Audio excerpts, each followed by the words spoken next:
சர்க்காரியா கமிட்டிலையுமே இந்த ஆளுநருடைய அதிகாரம், இந்த விவரங்கள் குறித்து விரிவாக பேசப்பட்டிருக்கு.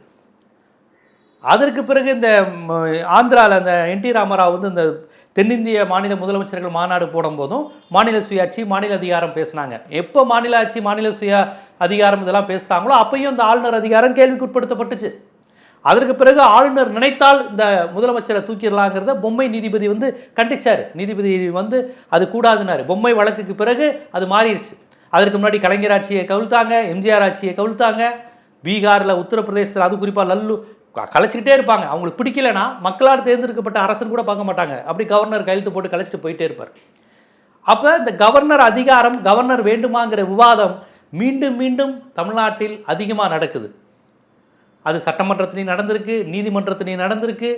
பல்வேறு கமிட்டிகள் போட்டு இந்த ஆளுநர் அதிகாரம் தேவையானலாம் கேட்டிருக்கிறாங்க. இந்த நிலையில் இன்னைக்கு முதலமைச்சர் சொல்லியிருக்கக்கூடிய ஒரு முக்கியமான செய்தி வந்து கவனிக்க வேண்டியது. இனிமே நம்ம சட்டமன்ற உரையை எதுக்குங்க ஆளுநரை வச்சுதான் நடத்தணுமா? அந்த விதியை மாற்றுவோம், அதை மாற்றி நம்ம ஒரு தீர்மானம் போடுவோம், அதை மாற்றி நம்ம ஒரு மசோதா கொண்டு வருவோங்கிற அளவு கொண்டு வருக்காரு. தயவு செய்து அதை நீங்கள் கொண்டு வரணும். இனிமேல் ஆளுநருடைய தலையீடே இல்லாமல் சட்டமன்றம் செயல்படணும். நம்ம மசோதாக்கள் நிறைவேற்ற வந்து எல்லாமே வந்து ஆளுநர் தலையீடு வேணாங்க, ஆளுநரே வேணாம், சரி ஏதோ இருக்கணும்னு ஆசைப்படுறாரு, வந்து உட்காந்துட்டு கிண்டியில் ராஜ்பவன்லேயே சும்மா உட்காந்துக்கிட்டோம், அவரோட கையெழுத்து வேணும், அவருடைய அனுமதி வேணும். அவர் வந்து தொடங்கி வச்சு இந்த இளையராஜா படத்தில் கரகாட்டக்காரனில் சொல்லுவாங்களே, அண்ணே பாட்டு நீங்கள் படத்துக்கு பாடி தொடங்கினீங்கன்னா நல்லாயிருக்கும், உடனே இளையராஜா சரி அப்படின்ட்டு பாட்டாலே புத்தி சொன்னாங்க வரல.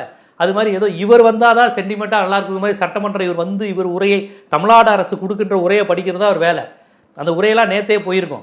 இப்போ இந்த உரையை நேற்றே அதை மறுக்காமல் இன்றைக்கி வந்துட்டு அடித்தல், திருத்தல், பிடிக்கலை அப்படின்னு உண்மைக்கு மாறான தகவலை சொல்கிறாருன்னா அந்த சென்டிமெண்ட்டே தேவையில்லைங்கிறேன். அந்த இளையராஜா பாட்டு, முதல் பாட்டு, இவர் பாட்டு தேவையில்லைங்கிறேன்.